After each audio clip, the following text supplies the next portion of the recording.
നന്ദി നന്ദി എൻ ദൈവമേ, നന്ദി യേശുപരാ.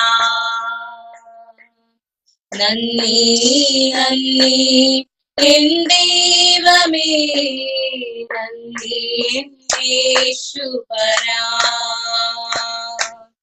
പാപത്താൽ മുറിവേറ്റ എന്നെ നിന്റെ കാളിയാൽ ചേർത്തണച്ചുവല്ലോ.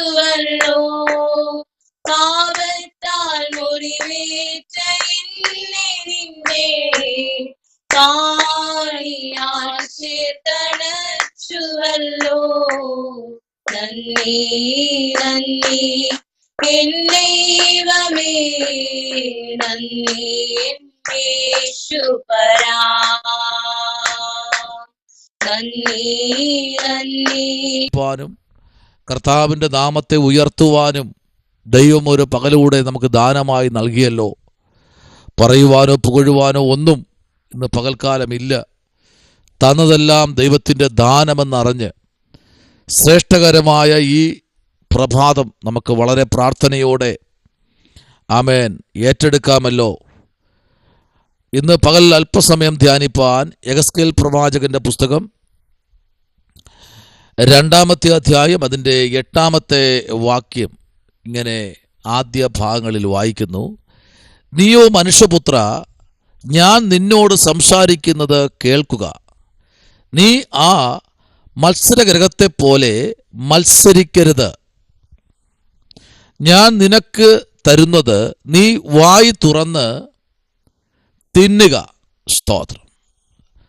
വളരെ അനുഗ്രഹിക്കപ്പെട്ട ഒരു ദൂതാണ്. യെശയ്യാവ് ഇരമ്യാവ് കഴിഞ്ഞ് യെഹെസ്കേലിലേക്ക് നമ്മൾ വരുമ്പോൾ ആമേൻ ഇരമ്യാവിൽ നിൽക്കാത്തത് വിലാപങ്ങളിലേക്കൊക്കെ എഴുതി. വിലാപങ്ങളിലും ആമേൻ ദൈവത്തിൻ്റെ ആത്മാവ് സംസാരിച്ചു. ഇരമ്യാവ് വലിയ അത്ഭുതങ്ങളെ, വലിയ കാര്യങ്ങൾ ദൈവം ഇരമ്യാവിൽ കൂടെ ചെയ്യിച്ചു. എന്നാൽ ഇരമ്യാവിൽ കൂടെ ചെയ്യിക്കാത്തതും യെശയ്യാവിൽ കൂടെ ചെയ്യിക്കാത്തതും ഇവിടെ യെഹെസ്കേൽ പ്രവാചകനെ ഒരു നിയോഗമെന്ന പോലെ ശക്തമായി ദൈവം ഉപയോഗിക്കുകയാണ്.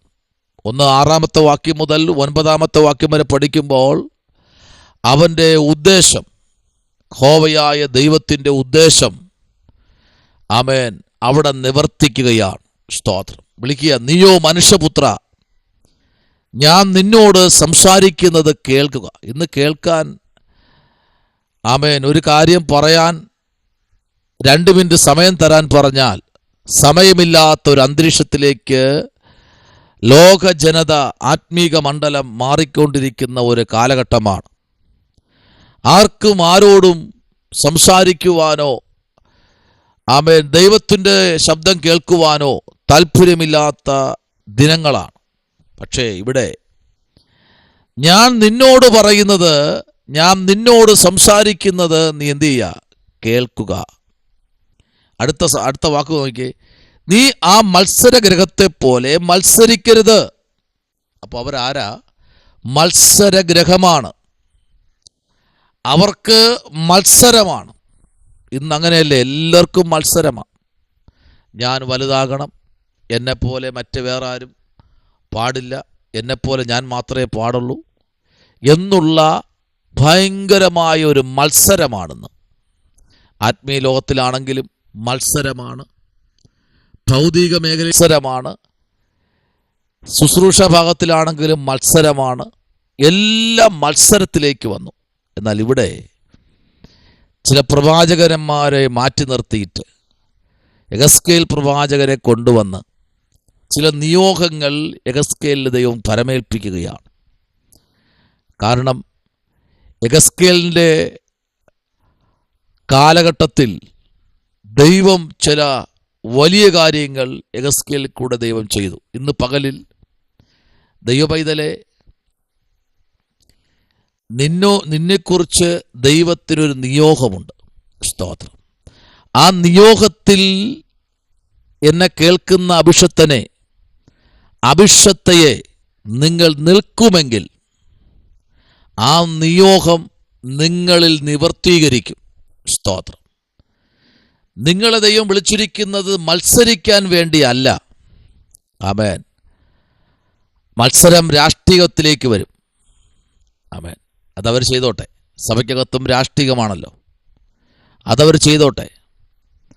മത്സരമാണ്, അവർ മത്സരഗൃഹമാണ്. അതുകൊണ്ട് നീ എന്ത് ചെയ്യണം? ആമേൻ. അവരെ പോലെ എന്ത് ചെയ്യരുത്? മത്സരിക്കരുത്. ഞാൻ നിനക്ക് തരുന്നത് നീ വായി തുറന്ന് തിന്നുക. സ്തോത്രം. ഹല്ലേലൂയ. എന്താ കൊടുത്തത്? ഒരു പുസ്തകത്തിൻ്റെ ചുരുൾ. ആമേൻ. സ്തോത്രം. ഹല്ലേലൂയ. അല്ലാതെ അവിടെ അലുവയോ അല്ലെങ്കിൽ സാൻഡ്വിച്ചോ ഒന്നും അല്ല അവിടെ നൽകിയത്. കൊടുത്തത് പുസ്തകം. ആ പുസ്തകം അവൻ ഭക്ഷണമാക്കിയപ്പോൾ ദൈവത്തിന് അവനിൽ ഉണ്ടായിരുന്ന നിയോഗം പുറത്തെടുത്തു. ഇന്ന് എന്നെ കേൾക്കുന്ന ദൈവകുഞ്ഞെ, ആമേ, നമ്മൾ പറയാറില്ലേ, ഓ ആ മനുഷ്യൻ ഒരു പുസ്തക പുഴുവ, ആ കർത്താവിൻ്റെ ദാസി ഒരു പുസ്തക പുഴുവ, എപ്പോഴും അവിടെ പോയാലും വായിച്ചുകൊണ്ടേയിരിക്കും.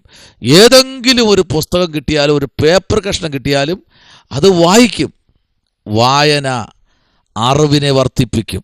വായന, ആമേൻ, വളരെ അനുഗ്രഹമാണ് ജീവിതത്തിൽ. സ്തോത്രം. ഹല്ലേലൂയ. വായനയുടെ നടുവിൽ നമ്മൾ ദൈവത്തിൻ്റെ മുൻപിൽ ആയിരുന്നു കഴിഞ്ഞാൽ, വായന എന്ന് പറയുന്നത് ജീവിതത്തിൽ ഒരു വലിയൊരു, ആമേൻ, ദൗത്യത്തിലേക്ക് കൊണ്ടുവരണം വായന. ആ വായനയ്ക്കകത്ത് തന്നെ ഇവിടെ യെഹെസ്കേൽ അത് ആ പുസ്തക ചുരുൾ കഴിക്കാൻ പറഞ്ഞപ്പോൾ അവൻ ആ പുസ്തക ചുരുൾ കഴിക്കുകയാണ്. നോക്കിക്കേ, അത് കഴിക്കുമ്പോൾ തന്നെ അവന് ദൈവം കൊടുത്തിരിക്കുന്ന ആ ഒരു ശുശ്രൂഷ വെളിപ്പെടുകയാണ്. ഇന്ന് പകലിൽ ദൈവവൈതലേ, ദൈവം നിന്നോട് എന്താണോ പറയുന്നത് അത് ദൈവം ഡയറക്റ്റായി ഇറങ്ങി വന്ന് പറയത്തില്ല കേട്ടോ. ദൈവം ഈ ഭൂമിയിൽ ചിലരെ ആക്കി വച്ചിട്ടുണ്ട്. നിങ്ങളുടെ സഭയിലെ ദൈവദാസന്മാർ, നിങ്ങളുടെ ഭവനത്തിലേക്ക് വരുന്ന അഭിഷിക്തന്മാർ, ആമേൻ, നിങ്ങളുടെ ജീവിതത്തിൽ വേണ്ടിയത് അവരെ ദൈവം ഏൽപ്പിച്ചിട്ടുണ്ട്. അതേപോലെ തന്നെ നടന്നുകൊണ്ടിരിക്കുകയാണ്. ഇന്നും അങ്ങനെ തന്നെയാണ്. ദൈവത്തിന് എന്താണോ നമ്മോട് സംസാരിക്കാനുള്ളത് അതിവിടെ പ്രവാചകന്മാരിൽ കൂടെ ദൈവം സംസാരിച്ചു കൊണ്ടിരിക്കുന്നു. അങ്ങനെയെങ്കിൽ എന്നെ കേൾക്കുന്ന അഭിഷിക്തന്മാരെ, അഭിഷിക്തമാരെ, ഈ ചൊവ്വാഴ്ച പ്രഭാതത്തിൽ ദൈവം നിങ്ങളിൽ വച്ചിരിക്കുന്ന നിയോഗം അത് എന്താണ് എന്ന് ഇന്ന് പകലിൽ തിരിച്ചറിഞ്ഞ് ദൈവത്തിൻ്റെ വലിയ പ്രവൃത്തി, ആ ദർശനം നമ്മളിൽ നിറവേറണം. ദൈവം വച്ചിരിക്കുന്ന ദർശനം, എല്ലാവരെക്കുറിച്ചും ദൈവത്തിന് ദർശനമുണ്ട് കേട്ടോ. ഒരാളിനെ കുറിച്ച് പോലും ദൈവത്തിന് പ്ലാൻ ഇല്ലാത്തതല്ല. എല്ലാവരെക്കുറിച്ചും ദൈവത്തിന് ദർശനമുണ്ട്. വിധേയപ്പെടണം. അതിന് നമ്മൾ വിധേയപ്പെട്ട് ദൈവശബ്ദത്തിനായി മുഴങ്കാലിലിരുന്ന് ദൈവം പറയുന്ന കാര്യത്തിലേക്ക് നമ്മൾ നമ്മുടെ ശ്രദ്ധയെ ചെലുത്തുമ്പോഴാണ് അവിടെ പ്രവൃത്തി വെളിപ്പെടുത്തുന്നത്. സ്തോത്രം. മത്സരിക്കരുത്. അവരിന്നത് ചെയ്യുന്നു, എനിക്കും അത് ചെയ്യണമെന്നുള്ള മത്സരം വേണ്ട. ദൈവം നിയോഗത്താൽ നിന്നെ പുറത്തെടുക്കും. അതുവരെ നീ wait. Praise the lord. Hallelujah. ദൈവത്തിൻ്റെ സമയത്ത് ദൈവം നിന്നെ നിയോഗത്തോടെ പുറത്തെടുക്കും. നിയോഗത്തോടെ ചിലടത്ത് ദൈവം കൊണ്ട് പാർപ്പിക്കും. നിയോഗത്തോടെ ദൈവം ചില കാര്യങ്ങൾ നിന്നെ ഏൽപ്പിക്കും. ഹല്ലേലൂയ. അതുവരെ കർത്താവിൻ്റെ പാദപീഠത്തിലിരുന്ന് പ്രാർത്ഥിച്ച് ആവോളം ആ നിയോഗത്തിന് കീഴ്പ്പെട്ട് ആവോളം ദൈവത്തിൻ്റെ ദർശനത്തിൽ ആമേൻ ദർശനപ്രകാരം ജീവിപ്പാൻ സർവശക്തൻ നമ്മെ ഇടയാക്കട്ടെ. കർത്താവിലേക്ക് നമുക്ക് ഏൽപ്പിക്കാം. നമ്മുടെ കണ്ണുകളെ അടയ്ക്കാം. പ്രാർത്ഥിക്കാം. ആമേൻ. യെഹെസ്കേലിൻ്റെ പുസ്തകം 8-ാം അധ്യായം അതിൻ്റെ 3-ാമത്തെ വാക്യം ആമേൻ നമ്മൾ പഠിക്കുമ്പോഴും, ദാനിയേൽ 10:10 നമ്മൾ വായിക്കുമ്പോഴും, വെളിപ്പാട് 10:2 യിരെമ്യാവ് 36:2 ചേർത്ത് പഠിക്കുമ്പോൾ ഇന്ന് പകലിൽ ഒരു വലിയ ആത്മീക നിയോഗം നമ്മുടെ ജീവിതത്തിൽ ദൈവം വെളിപ്പെടുത്താൻ പോയ കർത്താവിലേക്ക് നമുക്ക് ഏൽപ്പിക്കാം, പ്രാർത്ഥിക്കാം. പരിശുദ്ധനായ ദൈവമേ, സ്വർഗ്ഗീയ നല്ല പിതാവേ, അനുഗ്രഹിക്കപ്പെട്ട നല്ല പ്രഭാതവേളയ്ക്കായി സ്തോത്രം. ദൈവം ജനത്തെ അനുഗ്രഹിക്കണം. അവരുടെ ചെറുതും വലുതുമായ എല്ലാ ആവശ്യങ്ങളും മധ്യേ ദൈവം കൂടെ ഇരിക്കണമേ. വാഹനങ്ങളിൽ രക്തം കൊണ്ട് മുദ്രയിടുമാറാകണം. സ്കൂളിൽ പോകുന്ന കുഞ്ഞുങ്ങളെ ദൈവം അനുഗ്രഹിക്കണം. അവർക്ക് ആവശ്യമായതെല്ലാം ദൈവം ഒരുക്കണമേ. കർത്താവിൻ്റെ കൃപയിൽ മറയ്ക്കണം. അത്ഭുതം ചെയ്യണം. യേശുവിൻ അൻപുള്ള നാമത്തിൽ തന്നെ ആമേൻ. God bless you. ദൈവം നിങ്ങളെ അനുഗ്രഹിക്കട്ടെ.